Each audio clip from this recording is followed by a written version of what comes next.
Welcome back नाज़रीन। अब जो हमारे साथ शख्सियत मौजूद हैं, हम उनसे यकीनन जानेंगे तालीम के हवाले से, क्वालिटी एजुकेशन के हवाले से, तरबियत के हवाले से, और कनाडा से तालीम हासिल की। वहाँ पर अभी भी वहाँ पर जो तालीम देने का सिलसिला है, टीचिंग का सिलसिला है, वो जारी रखे हुए हैं। और यहाँ पर साउथ पंजाब में मुजफ्फरगढ़ में आकर एक तालीमी इदारा बनाने का इरादा किया, उस हवाले से इदारा बनाया और यहाँ पर वर्किंग जारी है। रिजवान खालिद चौधरी हैं, मुबल्लिग भी हैं, सोशल वर्कर भी हैं, माहिर तालीम भी हैं, PhD कर चुके हैं पब्लिक पॉलिसी में, बिजनेस इस्लामिक में, और उसके साथ साथ बेल्जियम से, UK से और कनाडा से और दीगर ममालिक से अपनी तालीम इन्होंने मुकम्मल किया। वहाँ पर मुख्तलिफ यूनिवर्सिटीज़ में पढ़ाते भी हैं और इस हवाले से काफ़ी ज़्यादा इनकी ग्रिप है तालीम के हवाले से। और अब साउथ पंजाब के मुख्तलिफ एरियाज़ में और उसके अलावा स्पेशली मुजफ्फरगढ़ में तालीम में ही सिस्टम को बेहतर बनाने के लिए वर्किंग कर रहे हैं। रिजवान खालिद चौधरी साहब, खुश आमदीद आपको। वालेकुम अस्सलाम रहमतुल्लाहि व बरकातहू। कैसे हैं आप? अल्हम्दुलिल्लाह। माशाअल्लाह, ये सिलसिला शुरू हुआ कि आपने बैरून मुल्क तालीम हासिल की 2007 से लेकर अब तक, वहाँ पर आप बैरून मुल्क में टीचिंग भी कर रहे हैं। अब मुजफ्फरगढ़ में आकर क्या ख्याल आया कि जहाँ पर आपने तालीमी इदारा बनाया, उसको इस्टेब्लिश किया और उसको फोकस है, उसको मज़ीद जो यहाँ के लोग हैं, नौजवान हैं, उनको एक क्वालिटी एजुकेशन देने के लिए, उनकी तरबियत बेहतर बनाने के लिए आप वर्किंग करें। तो ये क्या आपका इरादा था, किस तरह से आप निकले? देखिए, हज़रत मोहम्मद सल्लल्लाहु अलैहि वसल्लम फरमाते हैं, यानी उनके एक फरमान का मफहूम है कि वतन से मोहब्बत फितरी है। तो वतन और फिर वतन में वो जगह जहाँ पे आप पैदा हुए हों, वहाँ के लोगों से, वहाँ की जगहों से, वहाँ के मकामात से आपकी मोहब्बत फितरी मामला है। तो मैं कस्बा गुजरात से हूँ, जो एक छोटा सा कस्बा है पाक अरब ऑयल रिफाइनरी के सामने। तो पूरी दुनिया में इधर उधर रहते हुए जब मैं वहाँ देखता था वहाँ के और यहाँ के डिफरेंस को, और बिलखसूस इस हकीकत को कि मेरे इलाके में अगर सहूलतें मौजूद हों, अगर तालीम व तरबियत का मयारी तालीम व तरबियत का सिलसिला मौजूद हो, तो ये बच्चे शायद गोरों के बच्चों से ज़्यादा ज़हीन हैं, और मेरा इस बात में यकीन है। तो इससे मुझे ये एहसास पैदा होता था हमेशा कि मुझे यहाँ पे आके इन बच्चों की अच्छा, आप यूरोप में रहे, वहाँ पर मुख्तलिफ ममालिक में आपने तालीम हासिल की, ज़रा हमारे सुनने वालों को बताइएगा कि वहाँ का जो माहौल है, वहाँ पे आपने क्या देखा? इतनी अर्सा अभी भी वहाँ से आप मुंसलिक हैं, वहाँ पे तालीम हासिल करते भी हैं, उसके अलावा टीचिंग से मुंसलिक हैं, वहाँ पर क्या देखा और साउथ में आगे क्या देखा? जी, यकीनन ये इस हकीकत को तो मान लेना चाहिए कि हम में और यूरोप में और बिलखसूस हम में और अमेरिका या कनाडा में जो तरक्की की तरफ सफ़र का फ़र्क है वो कोई 200 साल के करीब होगा। बाज़ लोग उसको 150 साल या 100 साल कह सकते हैं। ये मुमकिन है कि अब बल्कि ये बहुत सारे स्कॉलर्स का ख्याल है कि यूरोप ने या मगरिब ने बिलअमूम जो डार्क एजिस से तरक्की की तरफ सफ़र शायद 600 साल में तय किया है, ग्लोबलाइजेशन के बाद हम वो सफ़र शायद 30-40 साल में तय कर सकते हैं अगर हमारी डायरेक्शन। हमें क्या करना, डायरेक्शन क्या होनी चाहिए? आपने एक तालीमी इदारे का आगाज़ किया, उसमें भी आपने एक कंसेप्ट, अलग से कंसेप्ट देने की कोशिश कर रहे हैं कि उसमें डायरेक्शन चेंज हो, एजुकेशन सिस्टम बेहतर हो, तरबियत बेहतर हो, एक ही इदारे में मुख्तलिफ चीज़ें मिले। तो ये हम डायरेक्शन कैसे सेट कर सकते हैं? हम यूरोप का हमने मुकाबला करना है, चले यूरोप का ना करें, हम अपने हमसाया ममालिक का मुकाबला कर लें, कम अज़ कम उनके मुकाबले में तो आ जाएँ। तो उसके वजह से कितना फोकस होना होगा?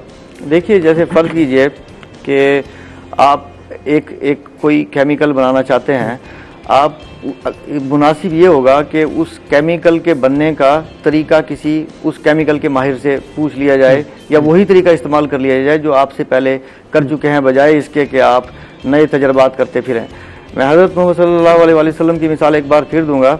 एक बार उन्होंने कहा कि फ़लाँ काम जो अरब में नहीं किया जाता था, कि ये काम करने में कोई हर्ज नहीं है, क्योंकि मैंने अहले रूम को इसे करते देखा और उन्हें इससे फ़ायदा होता है।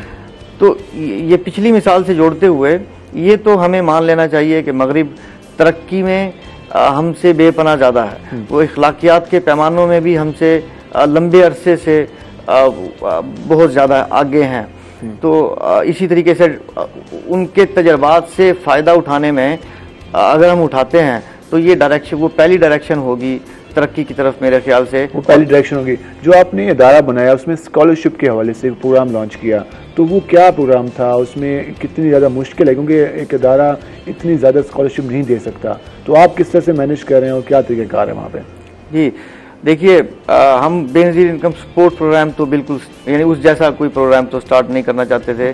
जैसा कि आप जानते हैं या मैंने आपसे पहले अर्ज़ की कि हमारा बुनियादी मकसद तो तरबियत और तरबियत है।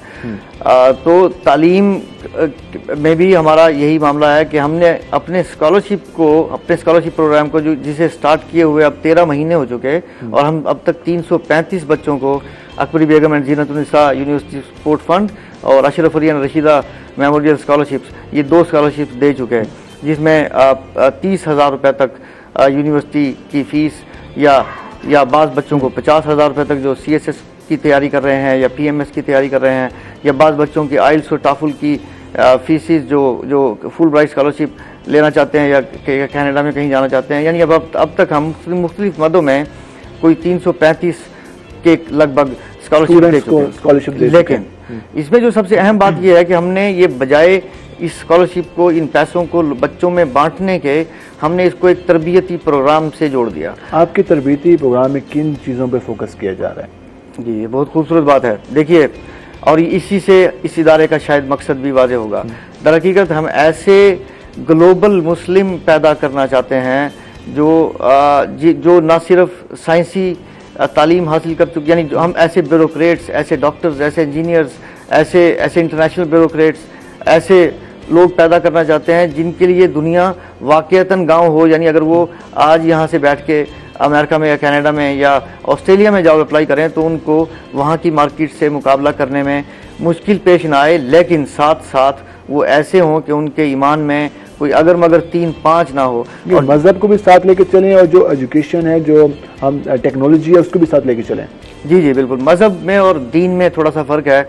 मज़हब तो राय है किसी की, जैसे फ़िक़्ह हनफ़ी एक मज़हब है, फ़िक़्ह मालिकी एक मज़हब है, इसी तरह फ़िक़्ह जाफ़रिया एक मज़हब है। मज़हब तो राय को कहते हैं कि इमाम अबू हनीफ़ा साहब की ये राय है या इमाम मालिक रहमतुल्लाह अलैह की ये राय है। दीन तो अल्लाह का है।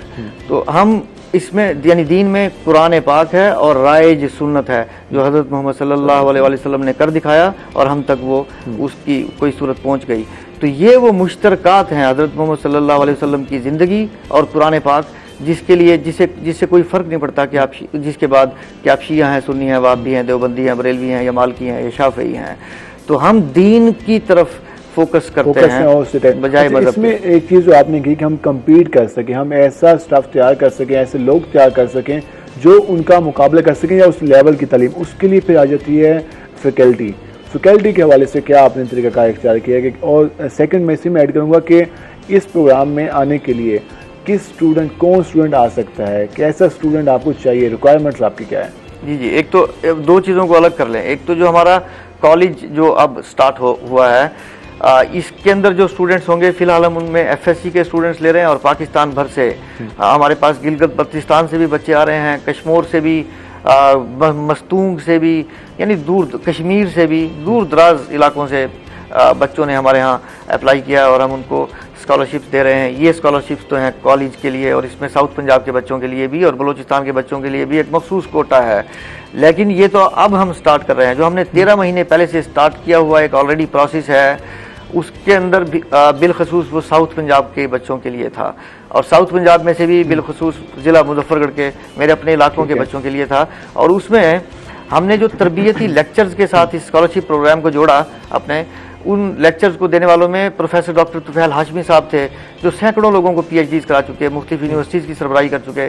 पाकिस्तान में MPhil PhD इस्लामिक स्टडीज़ में तो बिलखुसूस स्टार्ट उन्होंने किया। उसके अलावा अयूब हामिद साहब थे कनाडा से, वो बड़े मुफस्सिर कुरान हैं,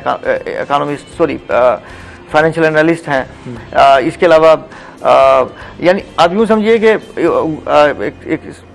कमोबेश कोई 13 प्रोफेसर्स थे पूरी दुनिया के या स्कॉलर्स थे जो कामयाब लोग हैं, जो आप जहाँ पे लाए।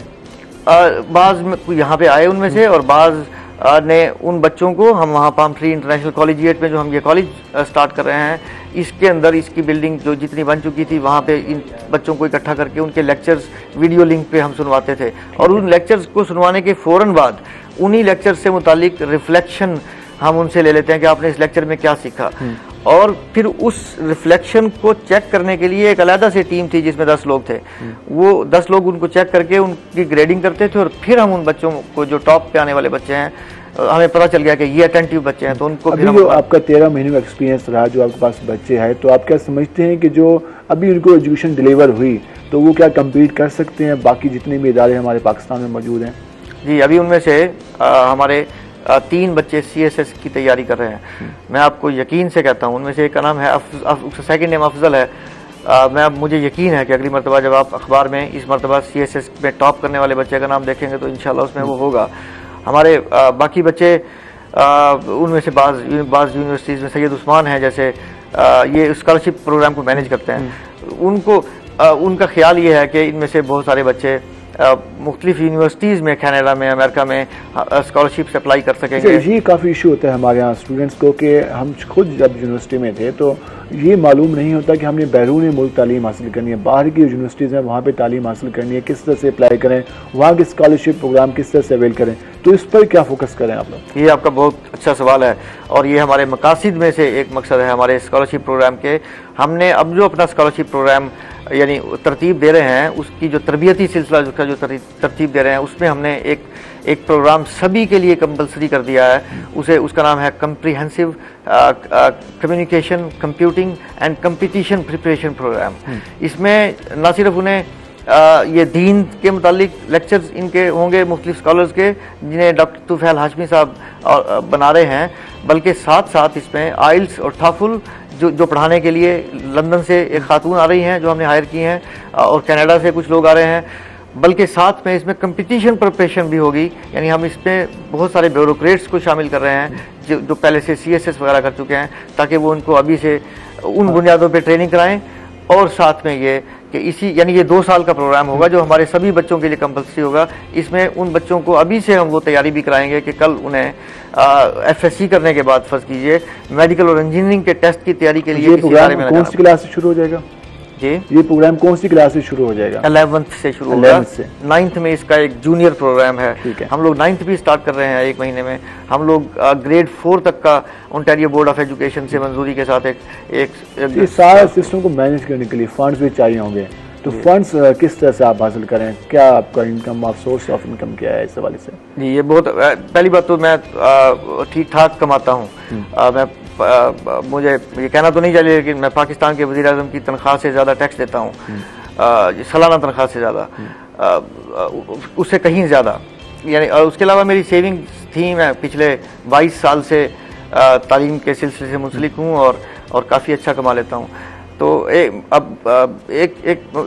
वक्त में मुझे एहसास हुआ कि अगर मैं अचानक काम करना बंद कर देता हूँ, आज काम करना रोक देता हूँ और 70 साल तक ज़िंदा रहूँ, तो और रोज़ाना कितने पैसे खर्च कर सकता हूँ, तो वो पैसे $300 थे। मैंने बाकायदा हिसाब लगाया, यानी $300 मैं 70 साल तक बगैर कुछ कमाए, मज़ीद कुछ कमाए खर्च कर सकता हूँ। यानी मेरे पास वो ज़राए आमदनी तो हैं, लेकिन इसमें मेरे साथ हमारे 3 और लोग शामिल हैं।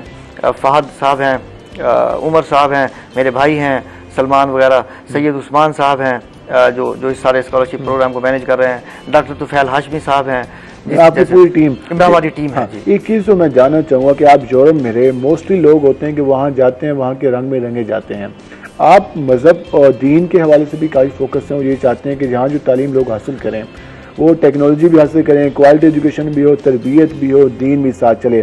तो ये ख्याल कैसे है? शुरू से आप ऐसे थे या बाद में खुद बाय चॉइस इस चीज़ में आए? नहीं, शुरू में तो एक लंबे अरसे तक मैं मज़हब में यकीन ही नहीं रखता था, बल्कि अपनी ज़िंदगी के बेशतर हिस्से में, और उसकी वजह वो सवालात थे जो हमारे मुआशरे में नौजवानों में अमूमी तौर पे उठाए जाते हैं या उनमें उनके जहनों में ये हमारी ये मादियत प्रस्त डालते हैं, और हमारे रिवायती उलमा बदकिस्मती से उनका जवाब देना नहीं चाहते या देते नहीं, या हमारे यहाँ ये रिवायत ही नहीं है कि सवालों के जवाब दिया जाए। तो वो सवालात मौजूद थे, कुरान पाक कभी पढ़ा नहीं था, तर्जमे के साथ पढ़ा नहीं था, अरबी में पढ़ते हैं हम लोग कुरान पाक। तो इसलिए मुझे तो दीन से कोई ख़ास शगफ सिरे से था ही नहीं। अगर आप ये कह लीजिए कि मेरा दीन में यकीन नहीं था तो ये बात ठीक है। लेकिन जब कुरान पाक पढ़ा अल्हम्दुलिल्लाह पहली मरतबा जामिअतुल अज़हर में एक मीटिंग में मिस्र में, तो वहाँ से मुझे तो हैरत हुई कि ये कैसा कलाम है। तो वहाँ से दीन में शुगफ पैदा हुआ और फिर ये एहसास बढ़ गया कि हज़रत मोहम्मद सल्लल्लाहु अलैहि वसल्लम अल्लाह के आखिरी नबी हैं। हर मफहूम हर तशरीह में नबूवत उन पे ख़त्म हो चुकी। जब यानी अब वो कोई नबी नहीं आएगा जबकि वो क़यामत तक के लिए तमाम अदवार के लिए तमाम इलाकों के लिए नबी हैं। तो इसका मतलब ये हुआ कि ख़त्म नबूवत पे अमली यकीन का तकाजा ये है कि आप वैसी ही जद्दोजहद करें जैसी हज़रत मोहम्मद सल्लल्लाहु अलैहि वसल्लम की ज़िंदगी से हमें मिलती है। तो हज़रत मोहम्मद सल्लल्लाहु अलैहि वसल्लम ने अपनी ज़िंदगी में जो किया आप वो देख सकते हैं कि उन्होंने सफ़ीर पैदा किए, जजिस पैदा किए, उन्होंने गवर्नर्स पैदा किए, उन्होंने खलीफा पैदा किए, उन्होंने ऐसे लोगों की एक टीम पैदा की जो पूरी दुनिया में फैल गई। जैसे साथ नबी अब्बास चाइना चले गए और चाइना में आज जो आपको इतने करोड़ों मुसलमान नजर आते हैं ये उनकी काविश यानी उनकी टीम की काविश है। उनकी कोई टीम कहीं चली गई, टीम का मेंबर कहीं चला गया। तो ये जो ह्यूमन रिसोर्स डेवलपमेंट है ये दर हकीकत सीरत नबी सल्लल्लाहु अलैहि वसल्लम का सबसे इम्पॉर्टेंट पहलू है। तो ये हज़रत मोहम्मद सल्लल्लाहु अलैहि वसल्लम की पैरवी में मैंने एक किताब लिखी है for the love of profit for the love of profit reflections of an ordinary man in 21st century. यानी हज़रत मोहम्मद सल्लल्लाहु अलैहि वसल्लम की मोहब्बत में एक आम आदमी के रिफ्लेक्शंस 21वीं सदी के। तो जो इस किताब के लिखने के दौरान जो बहसियत मुसलमान मुझे अपना एक किरदार समझ में आया वो यही था कि मुझे तरबियत और तरबियत में दिलचस्पी लेनी चाहिए, क्योंकि हम एक ऐसे दौर से गुजर रहे हैं जिसे जो हम या ऐसे दौर के करीब पहुंचने वाले हैं जो दजल का दौर कहलाएगा। और उसमें आम लोगों के लिए जैसे गदले पानी में अंगूठी ढूंढना मुश्किल हो जाता है, ऐसे उनके लिए ईमान ढूंढना मुश्किल हो जाएगा। तरबियत की आप बात करें, तरबियत के हवाले से और किरदार साजी के हवाले से अगर हम बात करें तो इस्लाम तो यही कहता है कि पहले चीज़ें खुद अपने पे इम्प्लीमेंट करो उसके बाद किसी को कहो। मसला हमारे यहाँ ये है कि हमारे पूरे माशरे में एहसास की, उसके अलावा एक दूसरे इंसानियत की और एक दूसरे का ख्याल करने की छोटी छोटी अगर चीज़ों की बात करें तो इस शुरू से फोकस नहीं किया जाता। चाहे हमारा तालीमी सिस्टम है वहाँ पर बच्चों को इस मरहल से नहीं गुजारा जाता। तो इस हवाले से कोई प्रोग्राम है कि बच्चों को इस हवाले से तरबियत के साथ प्रैक्टिकल चीज़ें भी बताई जाएँ कि आपने किस तरह से आपने फोकस रहना है, किस तरह से चीज़ों को हम दरामद करें ताकि उनमें शऊर मज़ीद डेवलप हो। जी, ये बहुत खूबसूरत बात आपने कही। और इसके लिए जैसे ये एक तो ये हमने एक मेंटरशिप प्रोग्राम स्टार्ट कर रहे हैं। यानी हमारे हर बच्चे का हमारे यहाँ पढ़ने वाले फार्म ट्री इंटरनेशनल कॉलेजिएट में पढ़ने वाले हर बच्चे को एक मेंटर दिया जाएगा। वो मेंटर एन मुमकिन है कम्युनिटी से हो, एन मुमकिन है साबिक जज हो, वो एन मुमकिन है कोई साबिक प्रोफेसर हो या मौजूदा प्रोफेसर हो, वो कोई लॉयर भी हो, एन मुमकिन है कि वो हमारे फैकल्टी मेंबर से हो। इसके साथ हमने एक कल्चरल एक्सचेंज प्रोग्राम स्टार्ट किया है। डाइवर्सिटी से भी हम बहुत ज़्यादा सीखते हैं, हम अच्छे लोगों की सोबत में भी बहुत ज़्यादा सीखते हैं। तो जैसे हम स्टार्ट कर रहे हैं कल्चरल एक्सचेंज प्रोग्राम कनाडा के मुख्तलिफ कॉलेजेस के साथ, इनिशियली इस्लामिक कॉलेजेस के साथ कनाडा में। उसका मकसद ये होगा कि वहाँ से कुछ बच्चे यहाँ आएंगे, यहाँ से कुछ बच्चे वहाँ जाएंगे, उतने ही अरसे के लिए जितने अरसे के लिए वहाँ से कोई बच्चा यहाँ आया होगा उस स्कूल का, यहाँ मेरे स्कूल का मेरे कॉलेज का बच्चा वहाँ पे जाएगा। यानी वो डाइवर्सिटी से सीखेगा, वो अपने मेंटर्स से सीखेगा। तो हमारी जो सारे तरबियती प्रोग्राम का, हमारे सारे मामले का यानी पाम ट्री का बुनियादी मकसद ही तरबियत है। यानी हम तालीम तो देंगे लेकिन तालीम तो बहुत से इदारे दे रहे हैं, हम में और बाकी बहुत सारे इदारों में। यही सिर्फ जानना चाहता था कि जैसे आप कह रहे हैं कि बाहर से स्टूडेंट आके यहाँ पर आएंगे और कुछ ऐसा गुजारेंगे, तो क्या हमारे तालीमी इदारे इस लेवल के हो जाएंगे कि आपका जो तालीमी इदारा है तो वो अट्रैक्ट कर सकेगा बाहर के लोगों को, बाहर के जो, ताकि यहाँ पे लोग आएँ वो देखें और हमारे स्टूडेंट उस तादाद में जा सकें। तो इस पर किस तरह से इम्प्लीमेंट होगा? ये कनाडा में तो ये बहुत आम बात है कि लोग अपने बच्चों को भेजना चाहते हैं अफ्रीका या साउथ इंडिया में स्पेशली भेजते हैं। पाकिस्तान में वो सहूलतें या वो विल मौजूद नहीं है यहाँ के लोगों में शायद कि वो अट्रैक्ट कर सके उनको, वरना उनके यहाँ ये कल्चर मौजूद है, वो अपने बच्चों को डाइवर्सिटी सिखाना चाहते हैं। लास्ट में क्या पैगाम देना चाहेंगे? लास्ट में मैं पाकिस्तान भर में जो बच्चे हैं, बच्चों के वालिदैन हैं, मैं उनको बताना चाहता हूं कि हम आपके बच्चे को एक ऐसा मुसलमान बना सकते हैं, एक ऐसा ग्लोबल मुस्लिम बना सकते हैं जिसे 21वीं सदी में बहैसियत मुसलमान अपने किरदार का एहसास भी हो और वो ग्लोबली कम्पीट कर सके। स्वान खालिद चौधरी साहब, आपका बहुत शुक्रिया।